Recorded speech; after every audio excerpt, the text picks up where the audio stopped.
What would you do if the person you kept looking past was the only one who could save everything you built? If this is your first time on Top Core, welcome. Hit subscribe now so you don't miss stories that shake the room and teach something real. All right, let's get into it. Charles Whitmore liked exact things.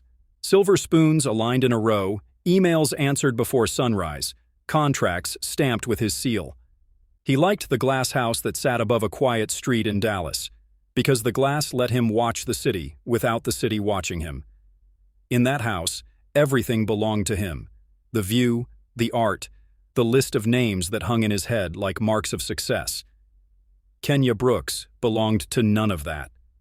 She belonged to the kitchen, to the laundry room, to the quiet corners behind heavy curtains where staff lingered between shifts and spoke in low voices.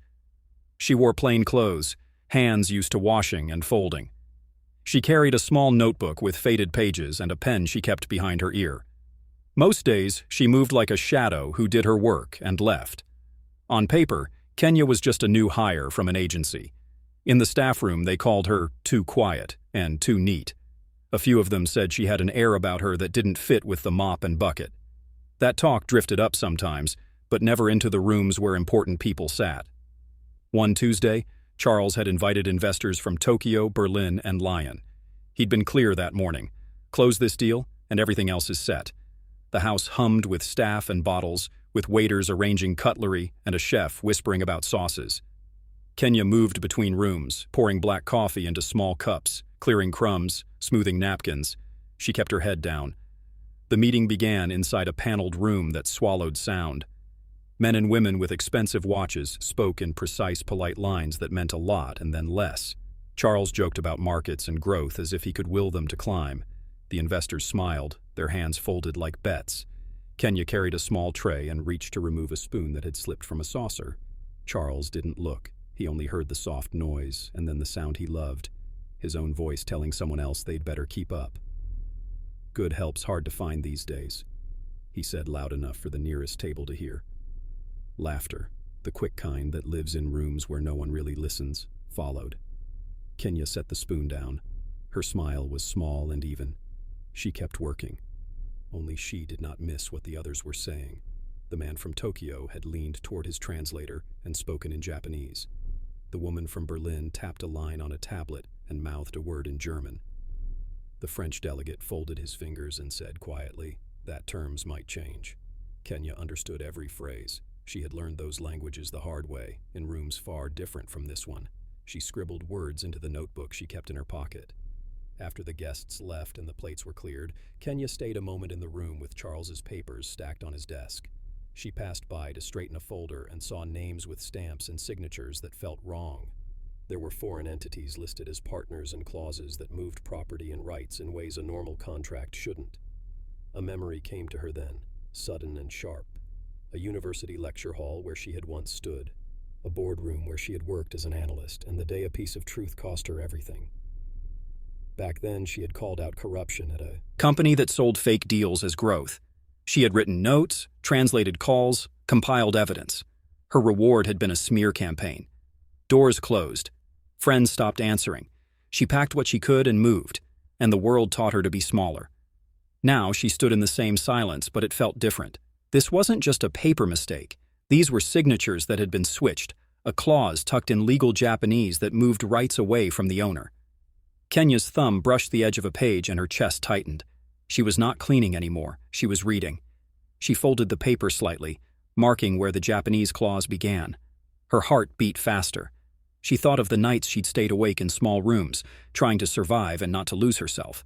The languages she knew had been her only passport. She had never meant to use them here, in a mansion like this. But they kept returning to her, like a compass. She left the office and moved through the dim hallway, careful to keep her face steady. A portrait of Charles's late wife watched them from the wall, a woman who had once smiled at charity events and now existed in glazed photographs. Kenya set the tray down in the kitchen and pretended to listen to instructions. But in the pocket of her apron, her notebook opened on a line of words she'd copied from the contract. A Japanese legal phrase she knew meant transfer of intellectual rights. Her hands were steady, but her stomach churned. She read and read until the letters stopped being letters and became the shape of a danger she knew from other rooms, other documents.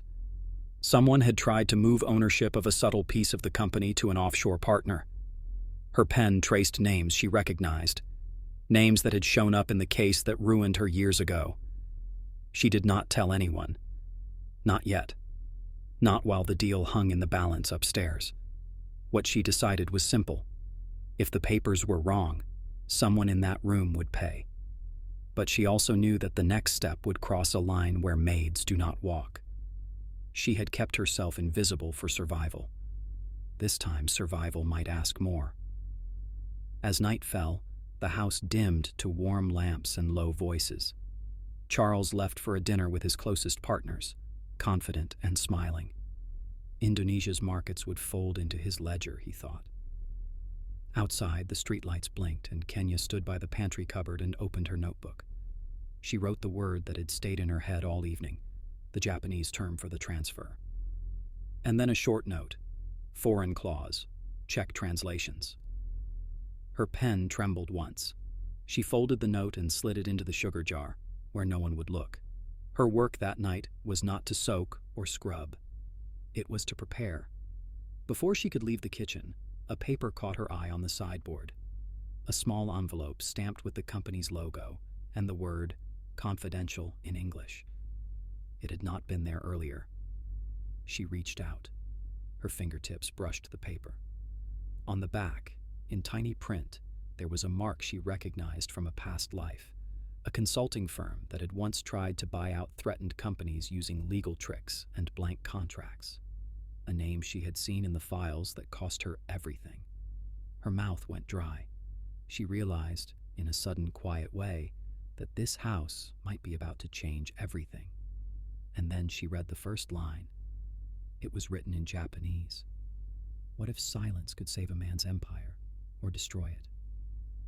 The following morning, the Whitmore mansion buzzed with quiet tension. A convoy of luxury sedans rolled up the driveway, their tires crunching the gravel like whispers of wealth. Charles Whitmore stood by the grand staircase, adjusting his tie for the third time. Today was the big day, a $1.2 billion deal with investors from Japan, Germany, and France. He needed to look powerful, composed, and superior. Kenya, wearing her gray uniform and a calm face, moved silently through the marble halls, placing fresh flowers and polishing glasses. She'd been up since 4 a.m., her hands aching, but her mind sharp. She'd overheard fragments of Charles's phone calls the night before, something about legal terms and document clauses. Those words made her uneasy. By 9 a.m., the conference room looked like a movie set, sleek, cold, expensive. Charles's assistant whispered that the guests had arrived. He smiled broadly and stretched out his hand as the foreign investors entered. "Welcome, gentlemen," Charles said. "Let's make history today." Kenya stood by the sideboard, quietly pouring coffee into fine porcelain cups. As she moved around the room, the air thickened with unspoken power. Charles's voice filled the space, confident, polished, practiced. Then came the moment that would set everything in motion. During a casual exchange, one of the Japanese investors, Mr. Tanaka, leaned to his colleague and whispered in Japanese, "This man has no idea his legal team altered the ownership clause. By next month, he won't own a thing." Kenya froze. Her pulse quickened, but her face remained calm. She continued pouring coffee, her hand steady, though her heart raced. The German delegate chuckled under his breath in his native tongue, saying, "He's all talk and ego. We'll sign today, and by next quarter we'll own his technology." Every word carved itself into Kenya's memory. She wanted to speak, but she knew the risk. Charles would never believe her. Not her, a maid. She'd be fired, maybe worse. Charles snapped his fingers impatiently when she lingered too long. Kenya. Less staring, more serving. A few quiet laughs echoed from the table. Kenya swallowed her pride, nodded, and backed away. Her little notebook rested in her apron pocket. Later, she'd write every detail, every phrase, every warning. Hours passed. The meeting ended with smiles and photographs, champagne glasses raised, and men clapping Charles on the back. To them, he was still the arrogant billionaire, easy to read and easy to use. To Kenya, he was a man walking blindfolded toward a cliff. That night, while cleaning Charles's office, she found the contract folder. Dozens of pages in multiple languages: English, German, Japanese, French. Her eyes scanned the text line by line, her multilingual mind racing. There it was. The ownership transfer clause, buried in legal jargon, designed to look harmless. A single line that would move Whitmore Enterprises under foreign control. Her throat tightened. This was deliberate sabotage. She should have called the police. But she knew how that story would end. A black maid accused of theft, deported, forgotten. So she made a copy. Her fingers trembled as she placed the pages back exactly where she found them. Then she closed her eyes and whispered to herself, "Stay calm, Kenya. You've seen worse." Her reflection in the office glass looked like a stranger, a woman who once taught languages at a South African university, now scrubbing floors in Dallas. As she turned off the lights, the last thing she saw was Charles's smiling photo with his late wife. A perfect couple frozen in time. She didn't know it yet, but that man's world was about to crash, and she would be the one holding the last piece together. The next morning, the city woke to rain, quiet, heavy, and full of warnings. By noon, the storm outside matched the tension inside the mansion. The investors had returned for the final signing. Charles was radiant. He'd worn his most expensive suit, his son Eli in a miniature one beside him, snapping selfies. The press was waiting outside. "Let's finish this deal and celebrate," he said, brushing invisible lint off his jacket. Kenya moved silently across the room, serving coffee again. Her stomach churned. She'd barely slept after discovering the altered clause. Every instinct told her to speak up, but fear told her to stay quiet. As Charles signed the first document, one of the Japanese lawyers switched a folder on the table. Kenya's sharp eyes caught it instantly. The old folder, the real one, was now under the assistant's arm. She froze mid-step, her hand gripping the tray so tightly it rattled. Charles looked up. "Something wrong?" She shook her head quickly. "No, sir." But her heart was hammering so loudly she could barely hear his words. The lawyer turned to Charles. "Please, sir, this page needs your signature as well." Kenya's gaze darted to the page. She caught a line of Japanese text. It wasn't the same as the one she'd read the night before. This new clause mentioned permanent transference of proprietary rights. Her throat went dry. Charles leaned forward, pen in hand. "Let's get this over with." "Mr. Whitmore!" Kenya's voice came out louder than she intended. Everyone froze. The room turned toward her. Charles frowned. "What is it?" Kenya hesitated. She could feel every eye on her. White faces, sharp suits, silent judgment. "That document," she said softly. "It's not what it seems." Charles let out a small laugh. "Kenya, this isn't your concern." "It is," she said firmly. "If you sign that, you'll lose everything." The room erupted in murmurs. One of the investors barked something in French, trying to dismiss her. Then Kenya spoke, in flawless French. "Ce document n'est pas conforme à l'accord précédent." This document does not match the previous agreement. The French delegate blinked in disbelief. Then she turned to the Japanese lawyer, speaking perfect Japanese. "Anata bi wo damasu to shiteiru. Kore wa shoyuken wo kanzen ni iten suru keiyaku desu." "You're deceiving him. This contract transfers full ownership." The lawyer's face turned white. Charles stared at her like he'd seen a ghost. You speak Japanese?" Kenya's voice was calm. "9 languages, sir, and every one of them tells me you're being robbed." The room fell completely silent. Charles's assistant, speechless, dropped his pen. The German delegate started arguing in panic, and Kenya translated everything, rapid, precise, unstoppable. What unfolded next was chaos. Phone calls, lawyers rushing in, papers being compared. Within minutes, the truth unraveled. A rival company had inserted fraudulent pages during document transfers. Charles's billion-dollar empire had been seconds away from collapse. He looked at Kenya like he was seeing her for the first time. The maid he'd mocked, the woman everyone ignored. Kenya took a quiet step back, her hands trembling slightly, but her eyes steady. When the room finally cleared, Charles stood there alone, staring at the torn papers. His voice broke the silence. "Who are you, really?" Kenya wiped her hands on her apron. "Someone who reads between the lines." He exhaled, speechless. Outside, the storm stopped. The sunlight hit the mansion windows, scattering reflections across the marble floor, like a new beginning struggling to break through. But neither of them knew that the war had only begun. How does a maid speak 9 languages? That question haunted Charles all night. The rain had stopped, but his mind was a storm that refused to quiet down. He sat alone in his study, replaying every moment of the day, the way Kenya had looked him in the eye, fearless, yet calm. The way those men had panicked when she spoke. He poured himself a glass of whiskey, though it tasted more like guilt. For years, he'd dismissed her, treated her like background noise. Now, she'd just saved him from ruin. Downstairs, Kenya was finishing up the kitchen. The house felt colder than usual, the silence too thick. She could sense that he would come to her tonight. She'd seen that look before, the look of a man who needed answers, but didn't know how to ask for them. At exactly 10 p.m., she heard his footsteps. "Kenya," he said, standing in the doorway. She turned slowly, wiping her hands. "Sir?" He studied her face, searching for something. Truth, maybe, or forgiveness. "Sit down. Please." She hesitated. "You don't have to." "I insist." They sat across from each other at the long mahogany table that usually hosted board dinners, not confessions. "Who are you really?" he asked again. No lies this time. Kenya's fingers traced the rim of her teacup. For a long time she said nothing. Then, softly, "Once I was a teacher. University of Pretoria. Linguistics and diplomacy." He blinked.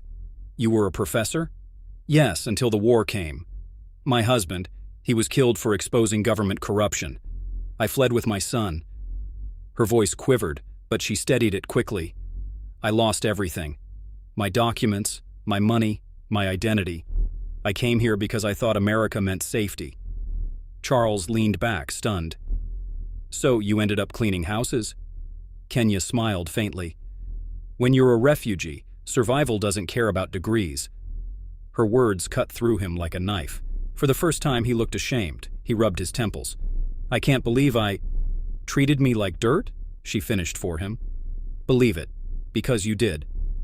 Silence again, the kind that forces two people to see each other clearly. Charles finally said, "You saved me, Kenya. You didn't have to." "I did it for your son," she replied. "He's innocent in all this." He looked down at the floor, his voice low. "If you hadn't spoken up today, everything my father built would have vanished. I owe you my life." She stood, collecting her things. "You don't owe me.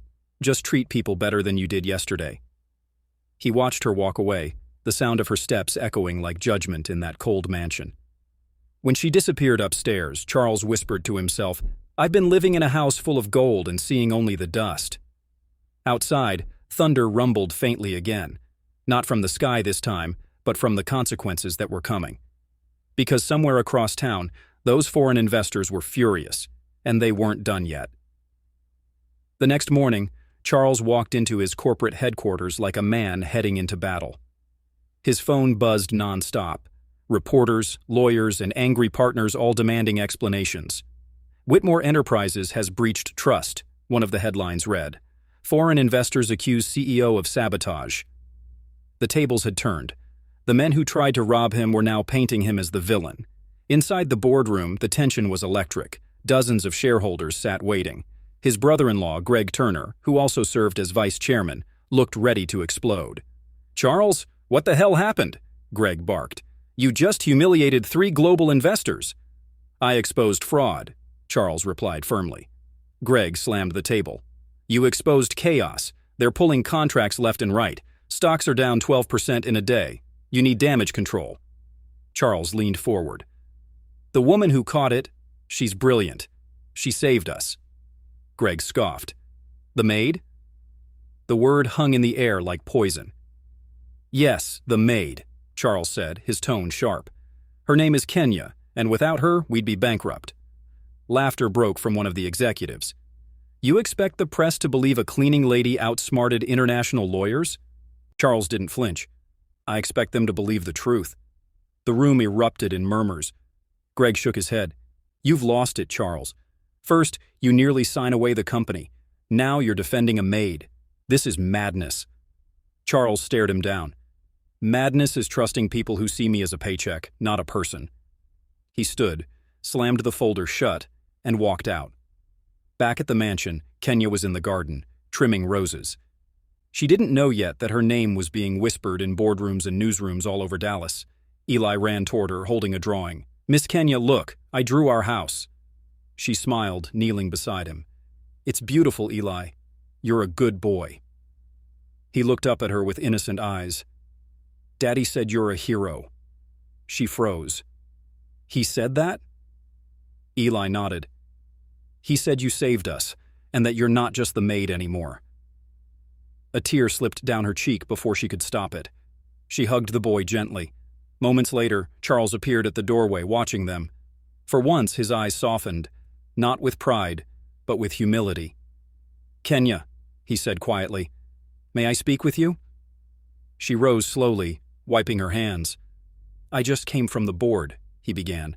"They want a scapegoat. They're blaming me for the fallout, and they want to bury what happened." Her expression didn't change. "And you came to ask me to keep quiet?" He shook his head. "No, I came to ask if you'd help me fight back." She stared at him, uncertain if he was serious.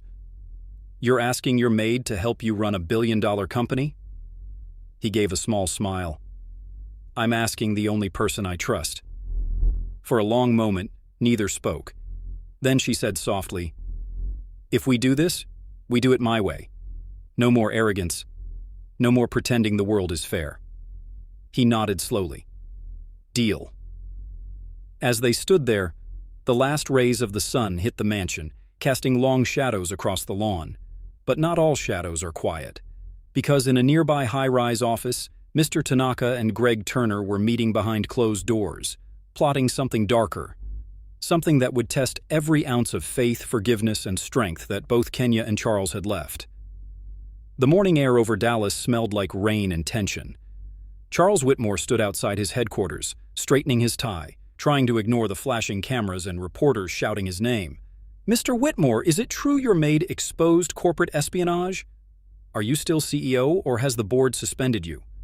He kept walking, jaw tight. The board wanted his resignation, and today's meeting would decide his fate. But this time he wasn't walking in alone. Right beside him, in a simple navy blouse and gray skirt, walked Kenya Okafor, the same woman who'd once polished the marble floors of his mansion. Now she carried a folder of research thicker than the arrogance of the men waiting inside. When they entered the boardroom, silence fell.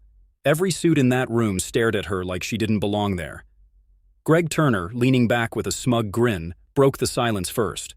"So, this is your new strategy, Charles? Bring your maid to work day?" Charles's voice cut sharp. "She's the reason this company still exists."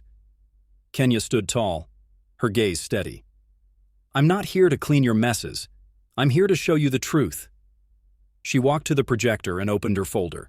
Slides appeared on the screen, contracts, email threads, and coded financial trails.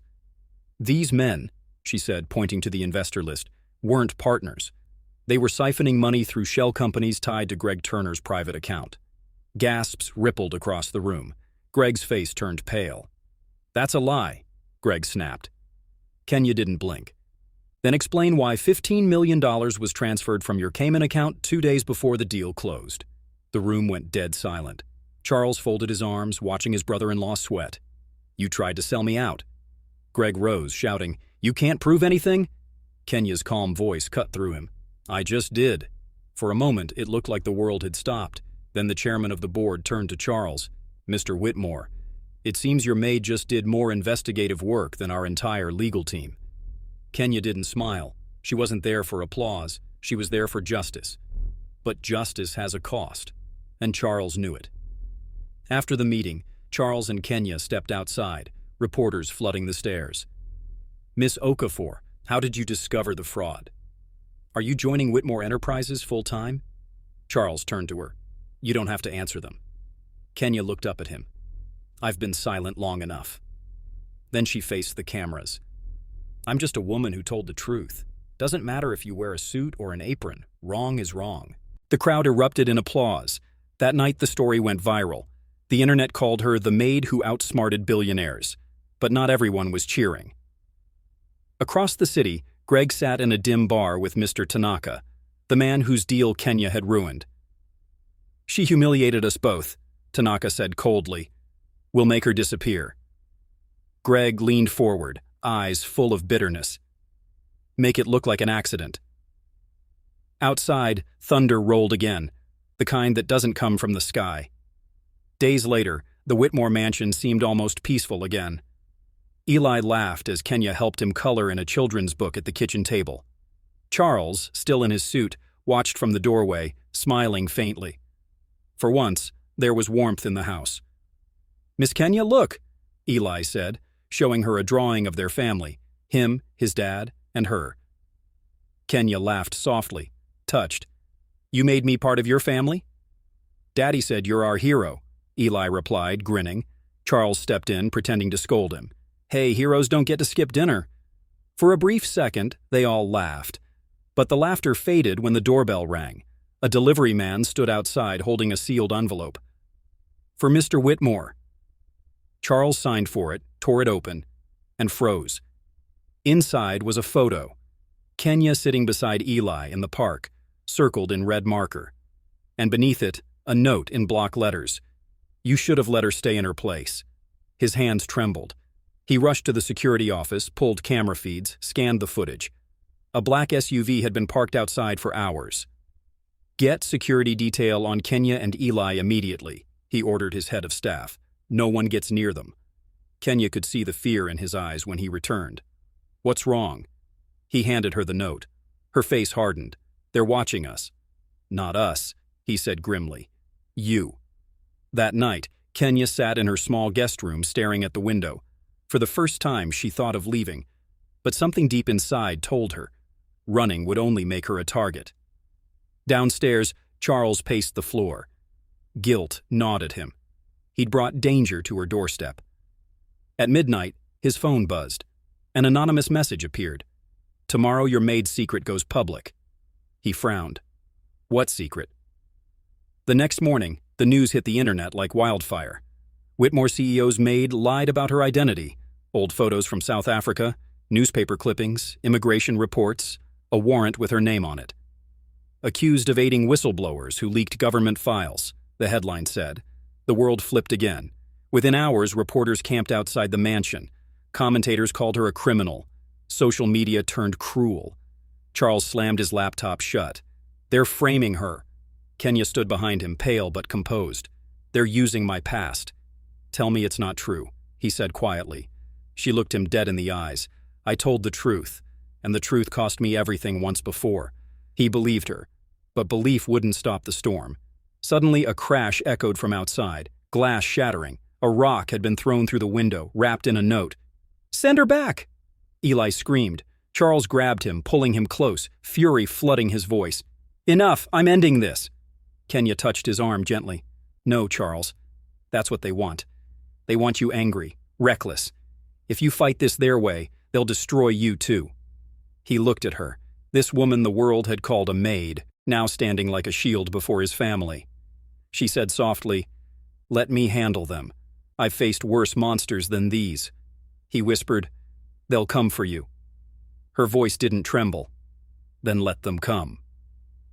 Outside, a black SUV rolled by slowly again, stopping just long enough for its tinted window to lower.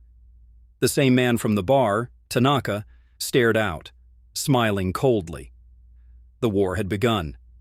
By sunrise, Kenya's face was everywhere. Every major news outlet had the same headline. "Billionaire's Maid exposed as international fugitive." They dug into her life, twisting every truth, feeding every lie. Talk shows called her a fraud. Hashtags trended like wildfire. Charles's PR team tried to bury the story, but the damage was done. Investors pulled out, and the company's stocks fell overnight. In the mansion, Kenya sat quietly in the corner of the living room, holding Eli on her lap. The little boy stroked her hand. "Miss Kenya, why are they saying mean things about you?" She forced a smile. "Sometimes, Eli, people don't like when you tell the truth." Charles entered the room, face drawn, holding his phone. "We found who leaked it." Her eyes met his. "Greg." He nodded. "He gave the media your immigration file. He made sure the headline hit during trading hours." to crash our value. Kenya's hands tightened around Eli. And Tanaka? Charles sighed. He's backing Greg. They're trying to remove me completely from my company. She rose slowly, eyes burning with something stronger than fear. Then they picked the wrong woman to silence. That afternoon, Charles met his attorney downtown, while Kenya went to the community center in South Dallas, the place she'd once called home. The old brick building was nearly falling apart, but inside, children's laughter filled the hallways. It was the same center that had saved her years ago when she arrived from Johannesburg, with nothing but a suitcase and her mother's photo.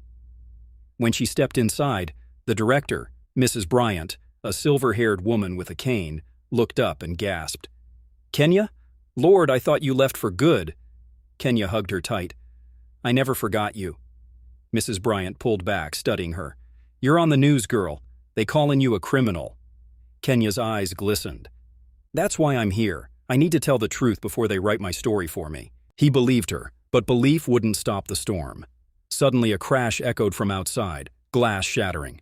A rock had been thrown through the window, wrapped in a note. "Send her back!" Eli screamed. Charles grabbed him, pulling him close, fury flooding his voice.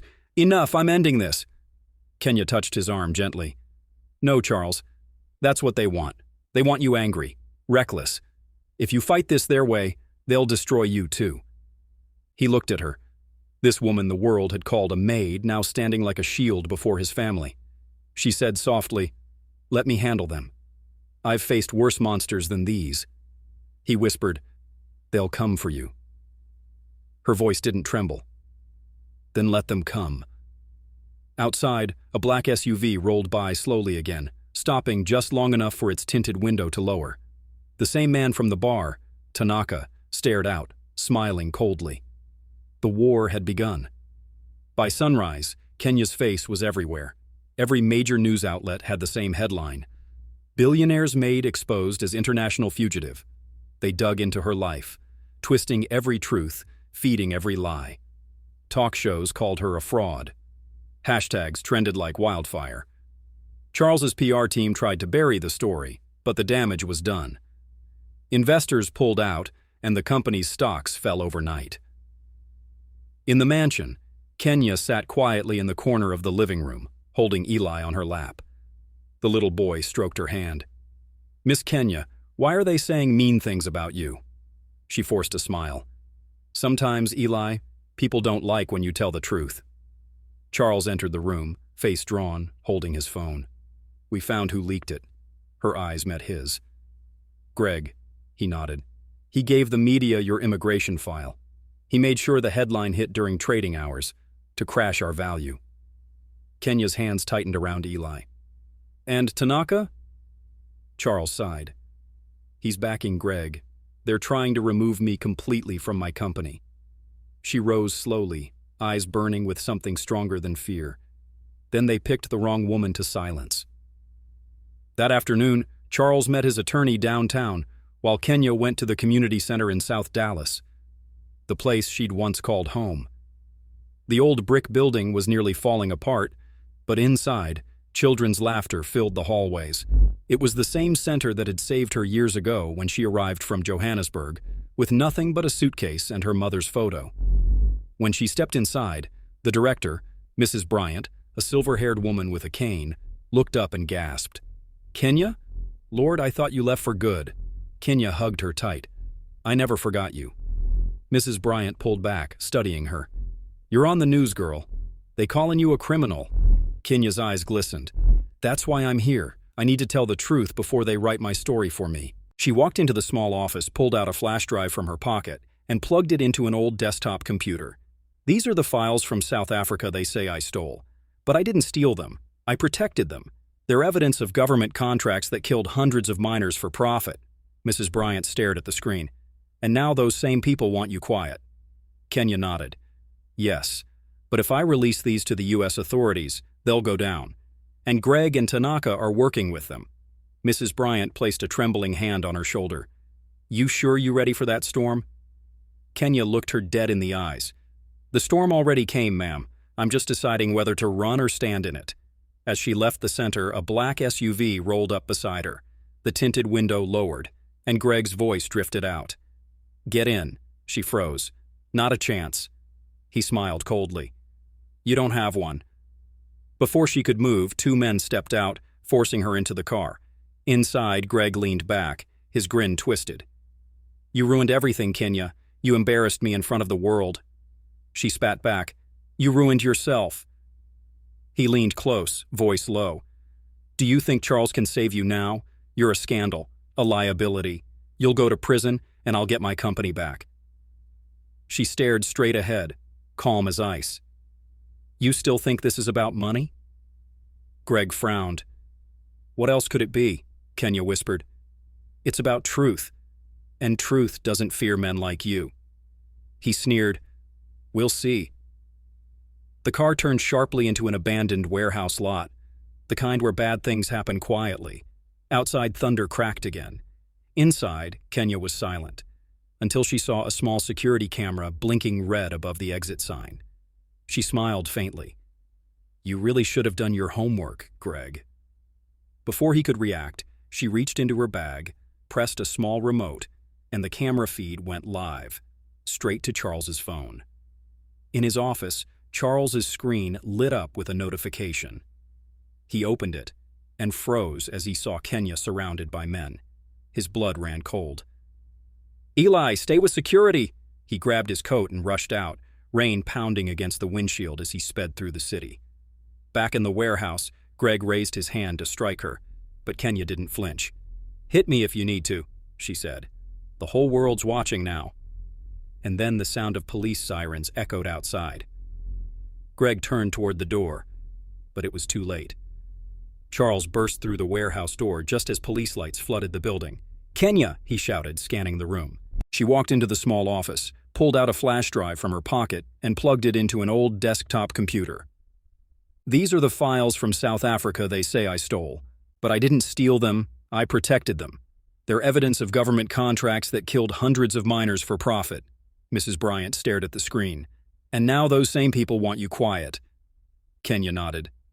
"Yes, but if I release these to the U.S. authorities, they'll go down, and Greg and Tanaka are working with them." Mrs. Bryant placed a trembling hand on her shoulder. "You sure you ready for that storm?" Kenya looked her dead in the eyes. "The storm already came, ma'am. I'm just deciding whether to run or stand in it." As she left the center, a black SUV rolled up beside her. The tinted window lowered, and Greg's voice drifted out. "Get in." She froze. "Not a chance." He smiled coldly. "You don't have one." Before she could move, two men stepped out, forcing her into the car. Inside, Greg leaned back, his grin twisted. "You ruined everything, Kenya. You embarrassed me in front of the world." She spat back. "You ruined yourself." He leaned close, voice low. "Do you think Charles can save you now? You're a scandal, a liability. You'll go to prison, and I'll get my company back." She stared straight ahead, calm as ice. "You still think this is about money?" Greg frowned. "What else could it be?" Kenya whispered. "It's about truth. And truth doesn't fear men like you." He sneered. "We'll see." The car turned sharply into an abandoned warehouse lot, the kind where bad things happen quietly. Outside, thunder cracked again. Inside, Kenya was silent until she saw a small security camera blinking red above the exit sign. She smiled faintly. "You really should have done your homework, Greg." Before he could react, she reached into her bag, pressed a small remote, and the camera feed went live, straight to Charles's phone. In his office, Charles's screen lit up with a notification. He opened it and froze as he saw Kenya surrounded by men. His blood ran cold. "Eli, stay with security!" He grabbed his coat and rushed out, rain pounding against the windshield as he sped through the city. Back in the warehouse, Greg raised his hand to strike her, but Kenya didn't flinch. "Hit me if you need to," she said. "The whole world's watching now." And then the sound of police sirens echoed outside. Greg turned toward the door, but it was too late. Charles burst through the warehouse door just as police lights flooded the building. "Kenya!" he shouted, scanning the room. Two officers restrained Greg and his men, while Kenya stood against a pillar, drenched and shaking, but alive. Charles ran to her, pulling off his jacket and wrapping it around her shoulders. "You okay?" She nodded weakly. "You got my message?" He smiled faintly. "You think I'd let you fight alone?" But their relief was short-lived. One of the officers approached, looking uneasy. "Sir, we just got an order from the federal office. Ms. Okafor is under investigation for international data theft. We have to bring her in." Charles's heart dropped. "You can't be serious. She exposed a crime." The officer's tone softened. "Doesn't matter who she exposed. Those files came from classified systems. She's facing serious charges." Kenya's voice was quiet but firm. "It's okay. Let them take me." "No," Charles said, gripping her hand. "I'll get my lawyers." "Charles," she whispered. "Sometimes doing right still costs you." He stared at her, helpless, as they led her away in handcuffs. The cameras flashed outside like lightning. The headlines exploded again. "Billionaire's Maid arrested, from hero to criminal." That night, Charles sat alone in his mansion, replaying everything. The laughter, the discoveries, the warnings. Every moment she'd stood up when everyone else bowed down. Eli walked into the room, holding a drawing, the same one he'd made earlier. His dad, him, and Kenya. "Where's Miss Kenya?" he asked softly. Charles's voice cracked. "She had to go help some people, buddy." Eli looked down, tears filling his eyes. "She said heroes always come back." Charles couldn't answer. He just pulled his son close. Across town, in a gray interrogation room, Kenya sat under harsh light. An agent slid a file across the table. "You have two choices," he said. "Give us everything you know about Tanaka's contacts, or spend 20 years in federal custody." Kenya leaned back, exhausted but unbroken. "If I give you those names, will you protect the people they're targeting?" The agent hesitated. "We'll do what we can." She shook her head. "Not good enough." He leaned forward. "You're playing with powerful men." Kenya met his gaze. "Then maybe it's time someone stopped them." Back at the mansion, Charles opened his laptop, scrolling through company archives. Suddenly, he froze. A hidden email thread between Greg and Tanaka, dated months before any of this began. One message read, "Once the deal clears, remove Whitmore and the Maid. Permanently." Charles's blood ran cold. They hadn't just wanted Kenya ruined. They'd wanted her dead. He slammed the laptop shut and stood, jaw tight. Not anymore. He grabbed his coat again, this time not to save her from a warehouse, but from a system designed to bury her. And as the rain poured over the Dallas skyline, one thought pulsed in his chest. They tried to silence the wrong woman, and the wrong man was finally angry. How far would you go for the woman the world wants to destroy? That question haunted Charles as he stood before his board the next morning. The conference room was cold and sleek, filled with faces that had once respected him, now replaced by suspicion. Tanaka sat at the head of the table, smiling faintly. "Charles, after recent events, the board has decided to suspend you until further notice." Charles leaned forward. "You're making a mistake." Tanaka adjusted his cufflinks. "You made the mistake. You let a maid destroy our reputation." A ripple of laughter spread through the room. Charles's eyes narrowed. "You think this is about her? It's about what you and Greg did. The offshore deals, the blood money. I have the emails." Tanaka froze. "You have nothing admissible." Charles stood, voice rising. "We'll see about that." He walked out, his footsteps echoing down the marble hallway, not as a defeated man, but as one ready for war.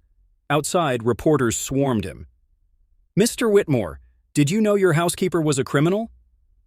He stopped, turned toward the cameras, and spoke with measured fire. "Her name is Kenya Okafor. She's the bravest woman I've ever met. And the people calling her a criminal are the same ones who built their empires on lies." That clip went viral within hours. For the first time, public opinion began to shift. People started asking questions. Who was really guilty here? Meanwhile, in her holding cell, Kenya sat quietly, staring at the ceiling. The guards whispered when they passed. She could feel their judgment, or maybe their fear. Late that night, a new face appeared at her cell door, a tall woman in a gray suit. "Ms. Okafor," she said. "My name's Special Agent Monroe. I've been reviewing your case." Kenya sat up. "And?" Monroe slid a folder through the bars.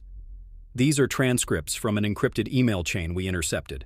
The same one your friend Whitmore found. It links Greg and Tanaka directly to foreign laundering networks." Kenya frowned. "Then why am I still here?" Monroe's tone darkened. "Because people in high places want this buried. They want you to take the fall." Kenya stood, fire returning to her eyes. "And what do you want, Agent Monroe?" Monroe hesitated. "Justice. But not if it gets me killed." Kenya smiled faintly. "Then you're not the kind of justice I need." At that same moment, across town, Charles met secretly with a local journalist, Malcolm Price, an old college friend turned investigative reporter. Malcolm leaned in, whispering, "You're saying your own company framed her?" Charles nodded. "They used her past to cover their crimes. If we leak these emails, it could take down half the board, but it'll also expose me." Malcolm looked him dead in the eyes. "Are you ready for that?" Charles didn't blink. "If truth costs me everything, so be it." By morning, Malcolm's expose hit the internet.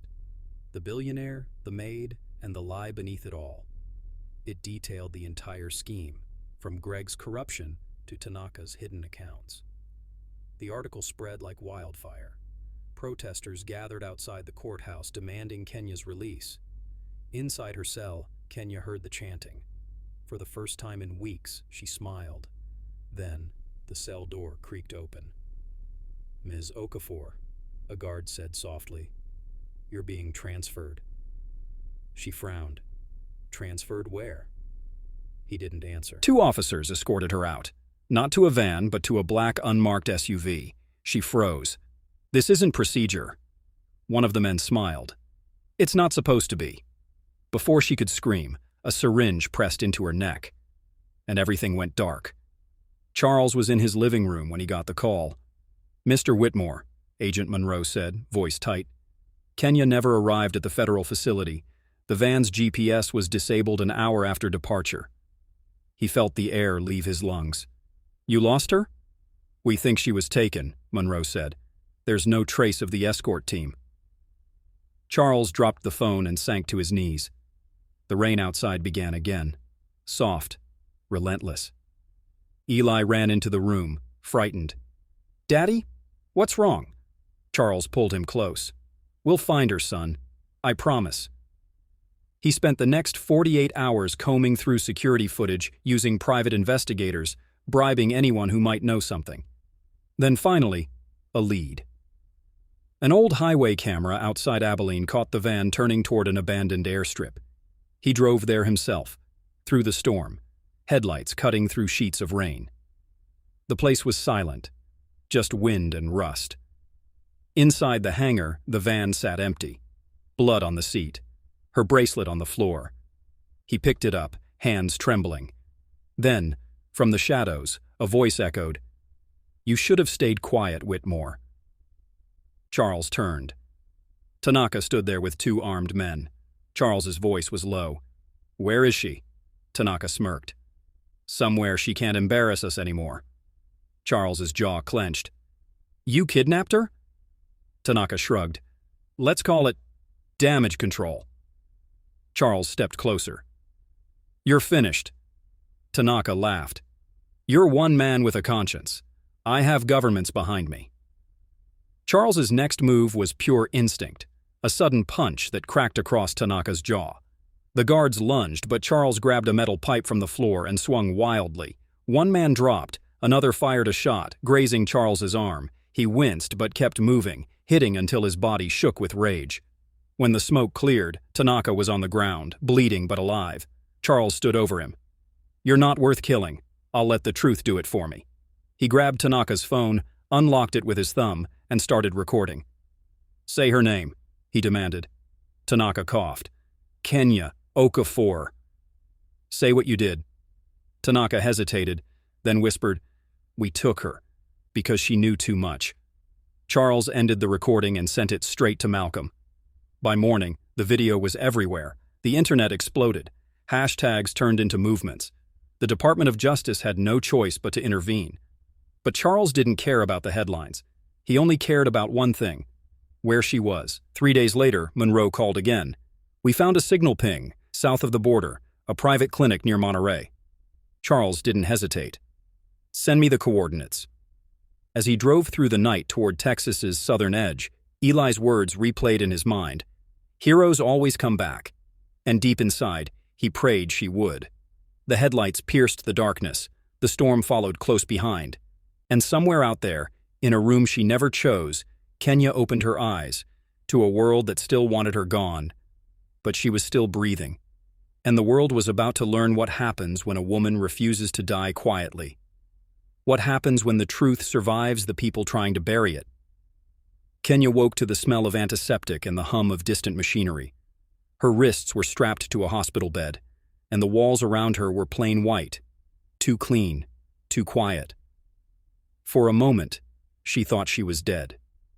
Then a voice spoke through the static of her foggy mind. "Ms. Okafor, you're awake." "Good." A man in a gray lab coat entered, tall, smooth, with a smile that never reached his eyes. "You've caused a lot of trouble," he said softly. "But you're lucky. You're still alive." Kenya's throat burned. "Where am I?" He ignored the question and checked the IV line in her arm. "You're somewhere safe. That's all that matters." "Safe for who?" she whispered. The man smiled faintly. "For everyone." Then he turned and walked out, locking the door behind him. Kenya's mind raced. The last thing she remembered was the van. The needle. She tried to free herself, but the restraints dug deep into her skin. Across the room, a small security camera blinked red. She looked straight at it. "You can chain my hands," she said softly, "but you can't chain my mind." For hours, she listened. Footsteps in the hall, the hum of distant voices, the occasional clang of metal. It wasn't a hospital. It was a holding site, off the record, and whoever ran it didn't want her talking to the world. Meanwhile, Charles was already across the border. He drove through the night, guided by Monroe's satellite feed. "Careful," Monroe's voice warned over the radio. "This place is off book. No police, no oversight. You go in, you're alone." Charles gripped the wheel tighter. "That's exactly how I want it." When he arrived, the clinic looked like an abandoned mission. Faded white walls, a steel fence, guards in unmarked uniforms.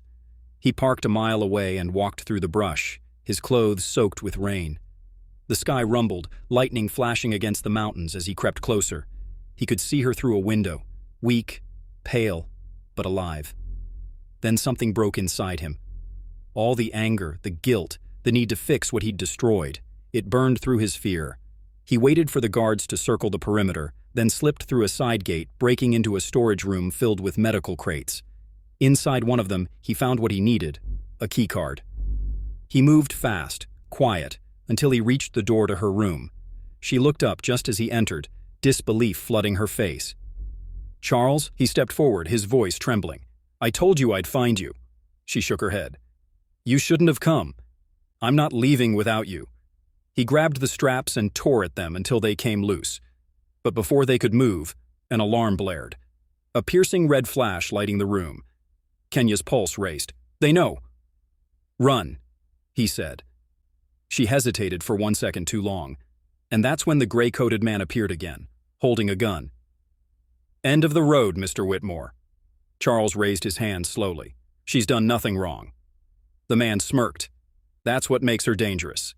Then, out of nowhere, Kenya threw the IV stand across the room.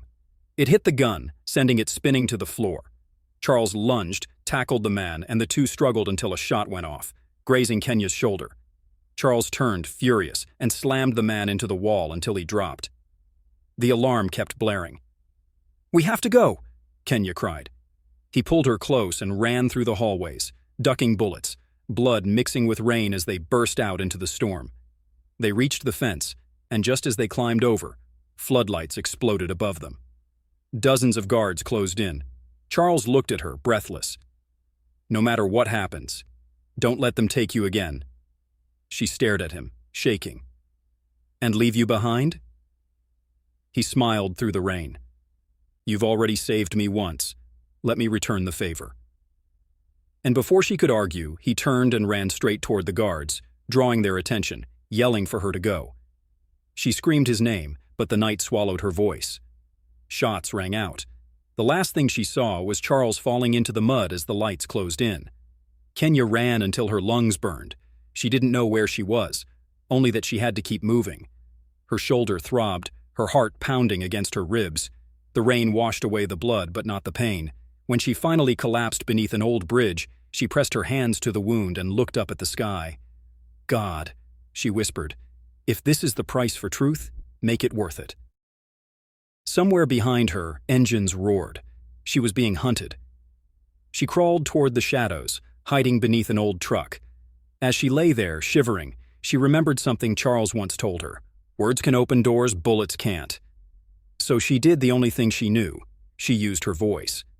She reached into her pocket and pulled out a tiny recording device Malcolm had given her months earlier, one she'd hidden in her apron the day she was arrested.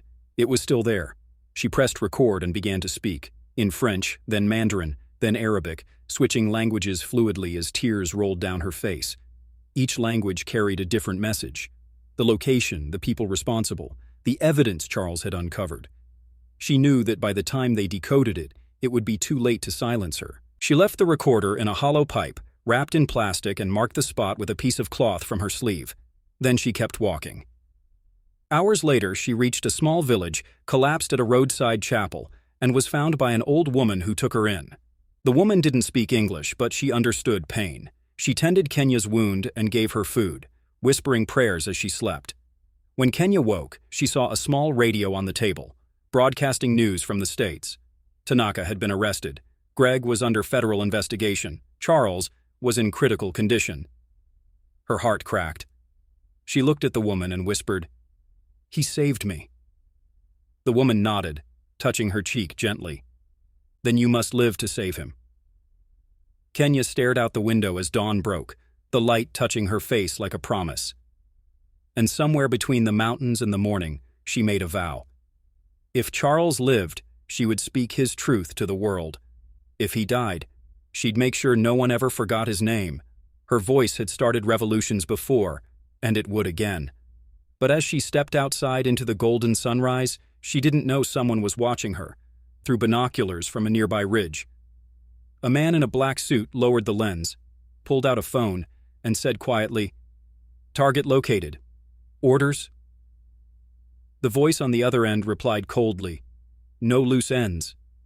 He chambered around, and as Kenya knelt in the dirt to pray, the sound of the gun's safety clicking off echoed softly in the distance. When the nurse whispered, "He's breathing on his own," Monroe didn't believe her. Charles Whitmore had been dead for 5 minutes. No pulse, no signal, no chance. But there he was, chest rising, machines blinking, his body fighting its way back from the edge. Monroe leaned against the ICU glass, tears filling her eyes. "You stubborn fool," she whispered. "You just couldn't quit, could you?"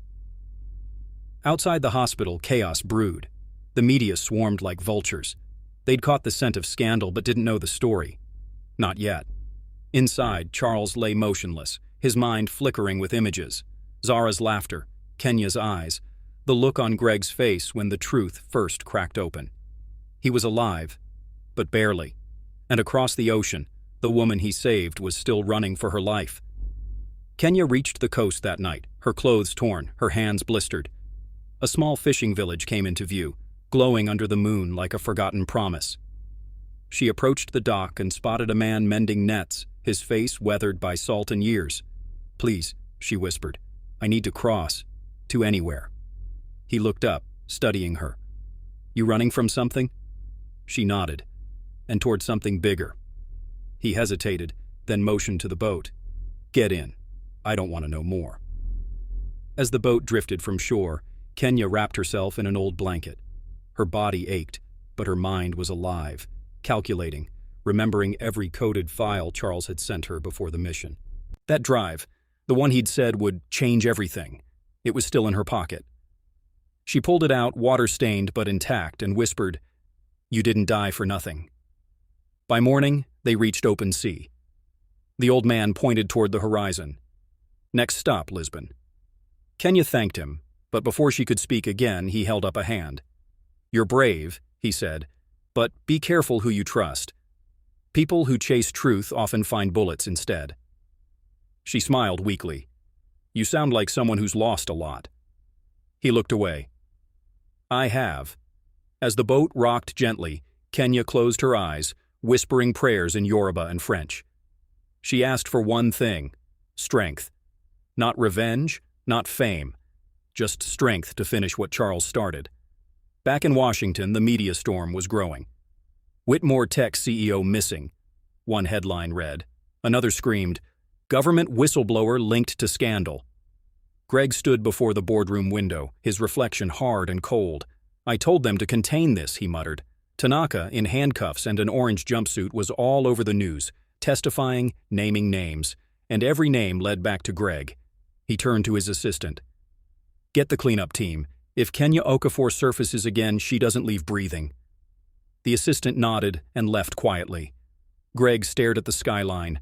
Money, power, lies, all slipping through his fingers because of a woman he once laughed at. A maid. He slammed his fist against the desk. Not her, not like this. That night in Lisbon, Kenya walked through narrow cobblestone streets, hood up, eyes scanning every corner.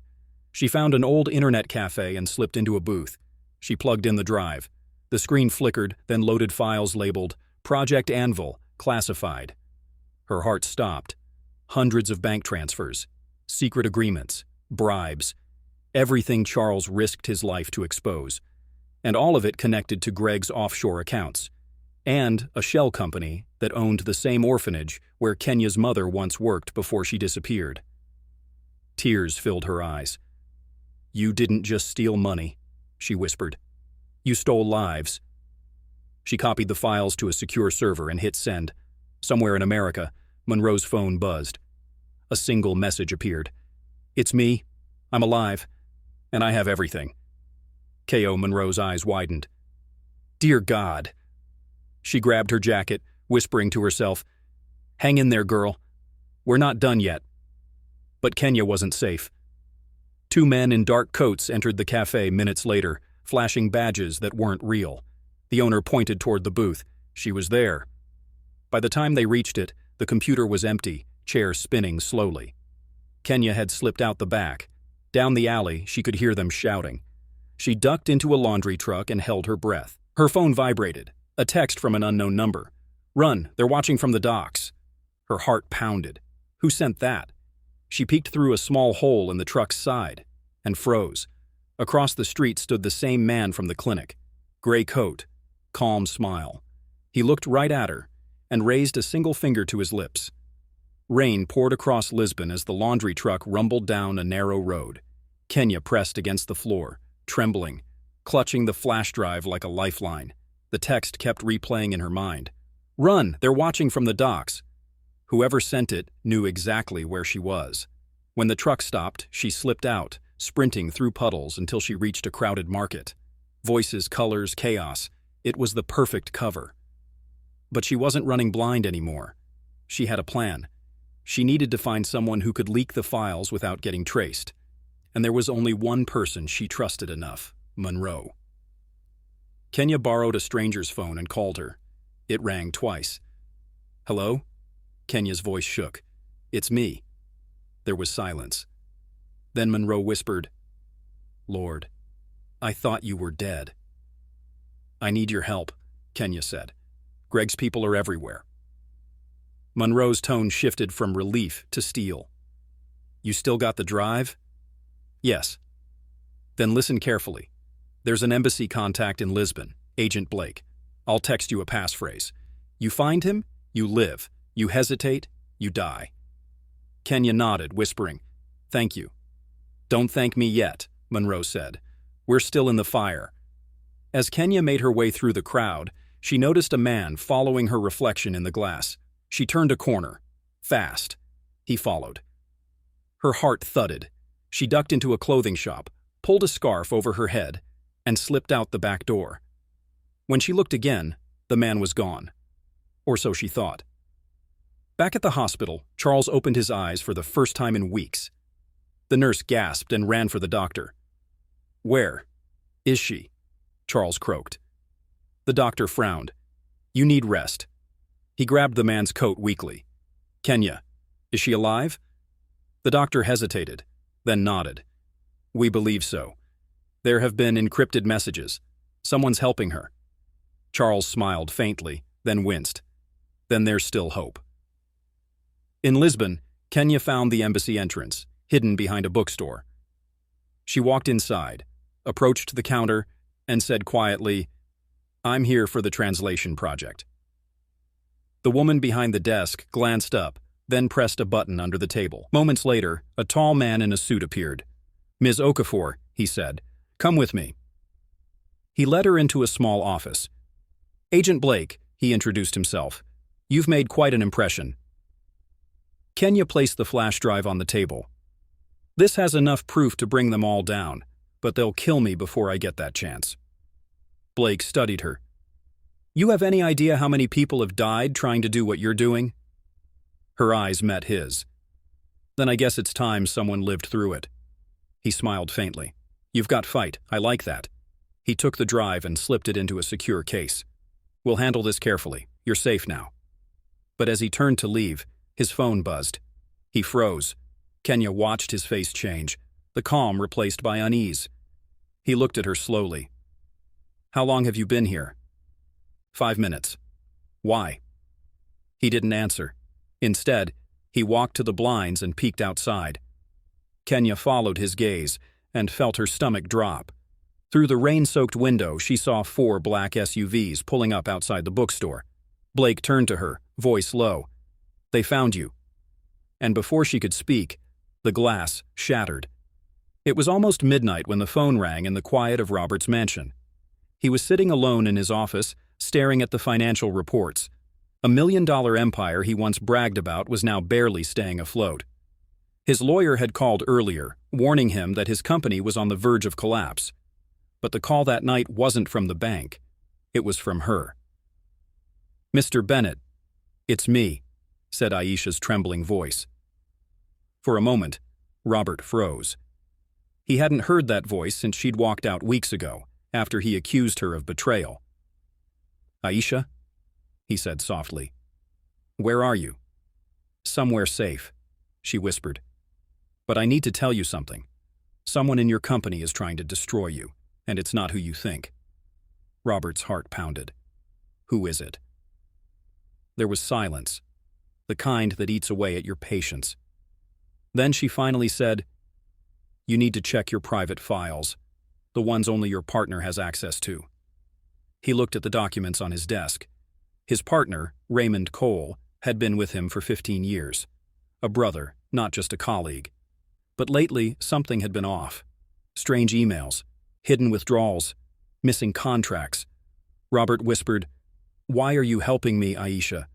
After everything I said to you, after the way I treated you." "I'm not doing it for you," she replied quietly. "I'm doing it for your son. He doesn't deserve to lose everything because of a man's pride." Her voice broke at the end, and then she hung up. Robert sat there, frozen.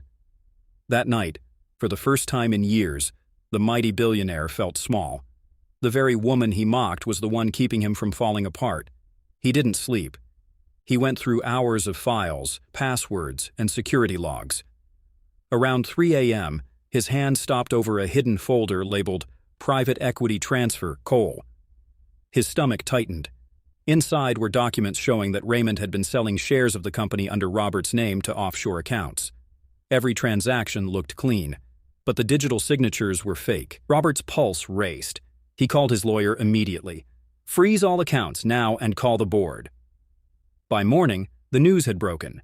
Cole Industries under federal investigation for fraud. But the story online twisted the truth. Headlines screamed that Robert Bennett was the one behind it.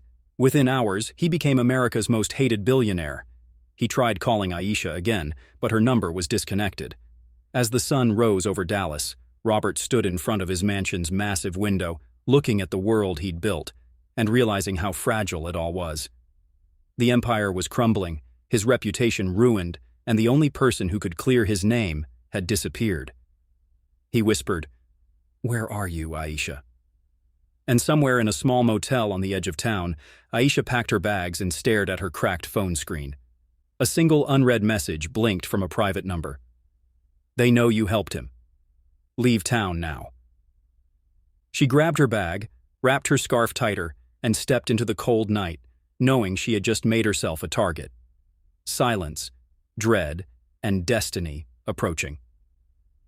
3 days later, a black SUV pulled into a dark alley in downtown Dallas. Inside sat Aisha, her face shadowed by fear and exhaustion.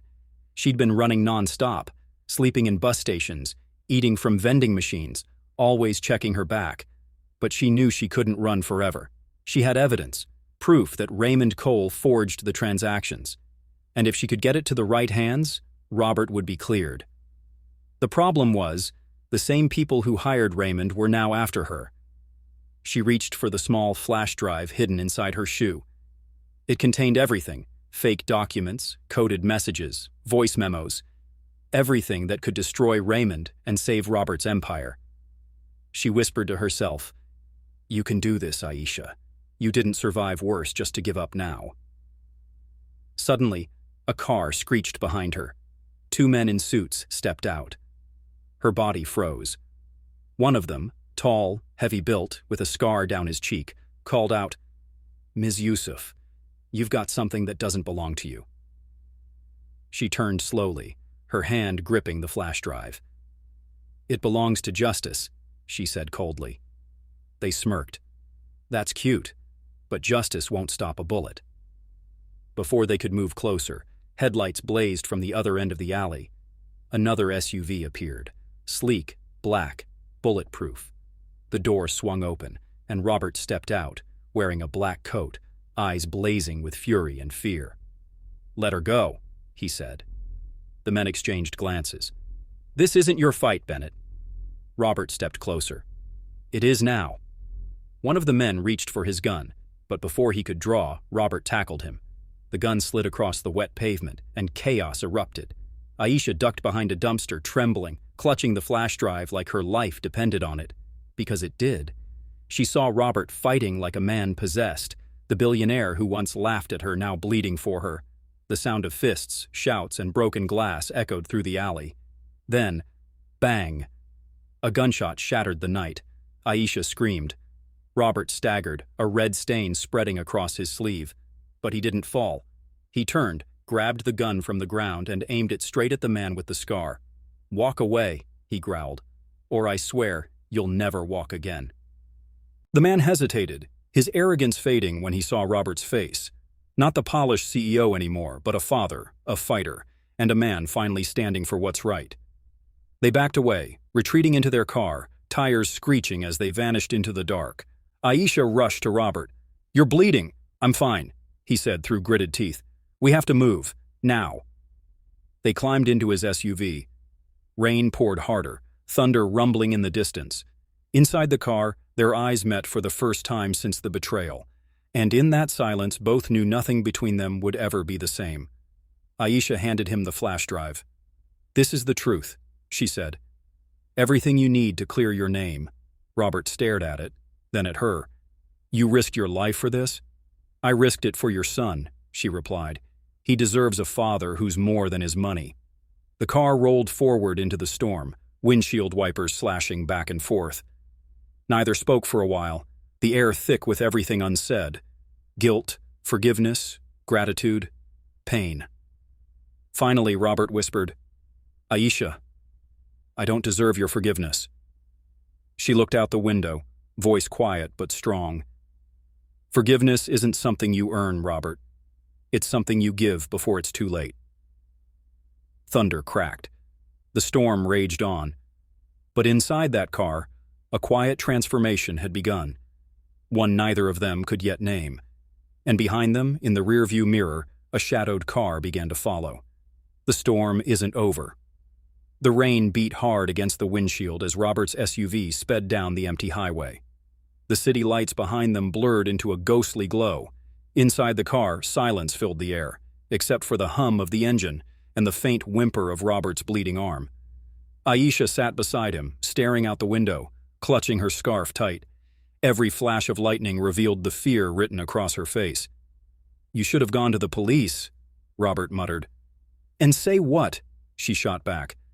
"That a maid uncovered a billion-dollar fraud? They'd never believe me." He didn't argue. Deep down, he knew she was right. They reached a small cabin outside the city, one of Robert's old safe houses. He parked, got out, and collapsed into the porch chair, breathing heavily. Aisha rushed to get the first aid kit from the car and started cleaning the wound on his arm. "Hold still," she said softly. He winced but didn't move. He couldn't take his eyes off her hands, steady, confident, the same hands he'd once dismissed as help's hands. "You've done this before," he said quietly. She nodded. "Back home, before I came to the States, I volunteered with a relief group. War zone, refugee camps. We learned how to survive." Robert looked down.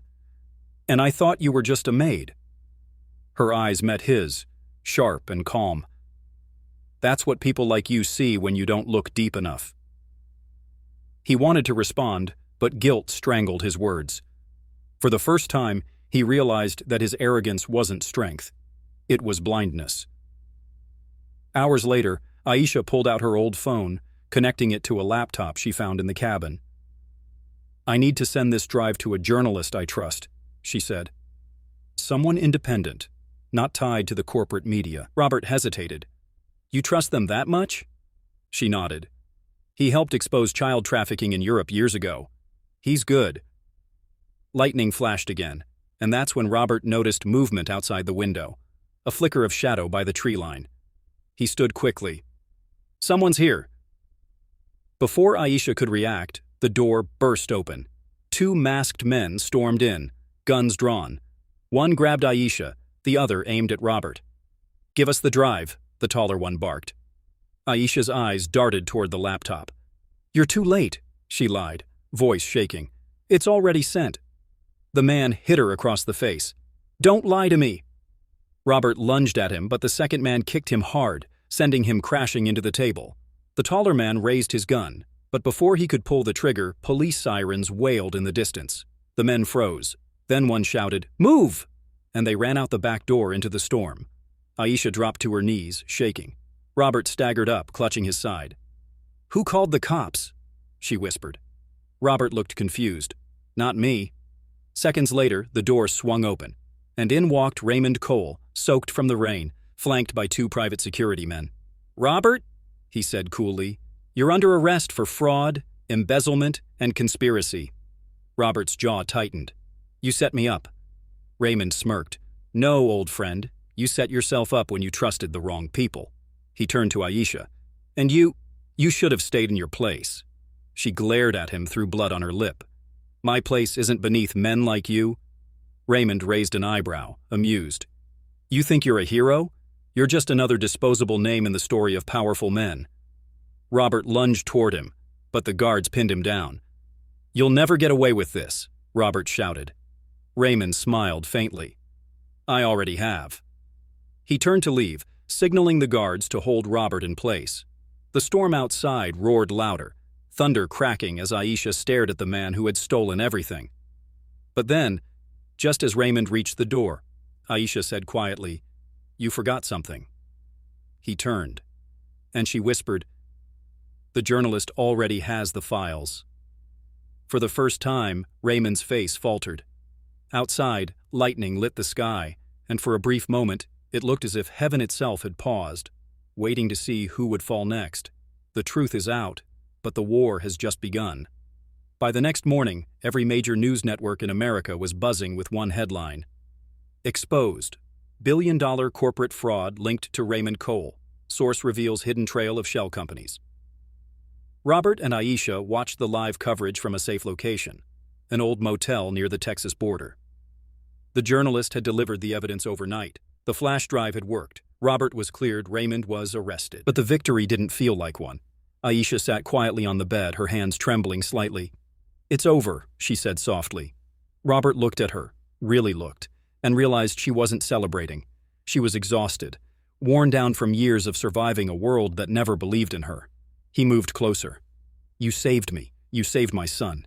You didn't have to do any of it." She looked up, her eyes tired but strong. "I did it because I know what it's like to have everything taken from you. I couldn't watch that happen again." He swallowed hard. "Aisha, Don't," she said gently. "You don't owe me an apology. You just have to be different now." Her words struck him like thunder. He nodded slowly. Then, his phone rang. It was his lawyer. "Robert, you won't believe this. Raymond's men are claiming you planted the evidence to frame him. They're trying to flip the narrative. You and the maid need to lay low until we handle this." Robert clenched his jaw. "They're still trying to destroy us." Aisha stood, already packing her bag. "Then we fight smarter." That night, they drove to Dallas under disguise, determined to face the chaos. The city was alive with cameras, reporters, and rumors. At the courthouse, Raymond Cole appeared in handcuffs, calm, smirking, like a man who still had cards to play. Robert and Aisha watched from a distance. As the reporters shouted questions, Raymond looked straight into a camera and said, "This is a witch hunt. Bennett is trying to cover his own crimes. And this woman," he said, pointing at Aisha's picture, "helped him fabricate the lies." The crowd gasped. Within hours, social media exploded. Some defended Aisha, others mocked her. Racial slurs, threats, memes. The internet turned cruel. Aisha's hands shook as she scrolled through the comments. This is why people like me stay silent," she said, voice breaking. Robert put a hand on her shoulder. "You won't face it alone. Not anymore." But before he could say more, the motel window shattered, a bullet piercing the glass. They hit the floor, heartbeats pounding. Outside, screeching tires disappeared into the distance. Robert grabbed her arm. "They found us." Aisha looked up at him, fear and fire in her eyes. "Then it's time we stop running." Survival meets confrontation. The night was cold and heavy with silence when Robert and Aisha arrived at the unfinished glass tower downtown, the same one Raymond had bragged about turning into his empire's new headquarters. The police still hadn't pinned him completely. Too many lawyers, too much money, too many men willing to lie for him. But Aisha was done hiding. "Are you sure about this?" Robert asked, his breath fogging in the air. Aisha adjusted the hood of her coat. He built his power on fear. "Tonight, I speak a language he doesn't understand." They moved through the half-lit lobby, their footsteps echoing against marble floors. The sound of generators hummed from above. Somewhere on the 40th floor, Raymond waited, because Robert had called earlier, pretending to offer a deal. Aisha's heartbeat thumped in her ears as the elevator doors slid open. When they stepped out, the wind from broken windows howled through the steel frame. Raymond stood near the edge, his designer coat flapping like a flag. Two bodyguards waited behind him, silent shadows. "Well," he said with a smirk, "look who decided to visit." Robert took a slow step forward. "It's over, Ray. The files are everywhere. The world knows." Raymond laughed. "You think truth matters? The people who own the news feed on lies." He turned his cold gaze to Aisha. "And you, the maid who turned herself into a myth." Aisha didn't flinch. "You stole from millions, Raymond. You destroyed families to feed your greed."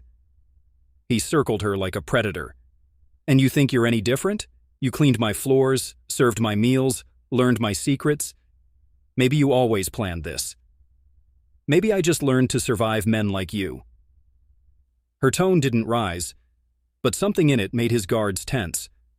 Robert noticed and whispered, "Now." In one motion, he tossed a small flash drive across the floor. It slid and stopped near Raymond's feet. "That's a confession," Robert said. "Every bank transfer, every signature, every offshore account, all tied to you." Raymond kicked it toward the edge of the building. "Then you won't mind if it disappears." Before he could crush it, Aisha spoke, not in English this time, but in French. "Ce que tu détruis reviendra te hanter." Raymond froze. She continued, switching to Mandarin, then Arabic, then Spanish, her voice steady, each language slicing the air like truth itself.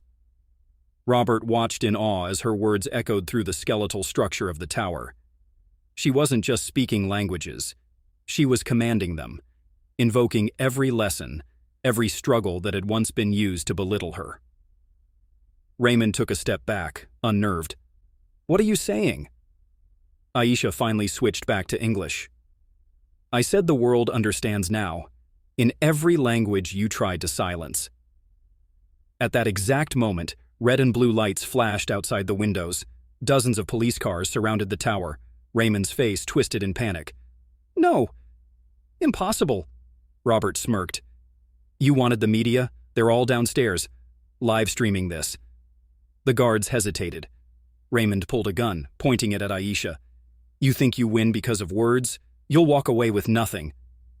Robert stepped in front of her. "You already took everything from her once. Not again." Raymond's hands trembled. "Move, Robert." "Shoot me then." For a heartbeat, time stopped. The wind roared. Sirens wailed below. Then, Raymond's finger tightened. A shot rang out. Glass shattered.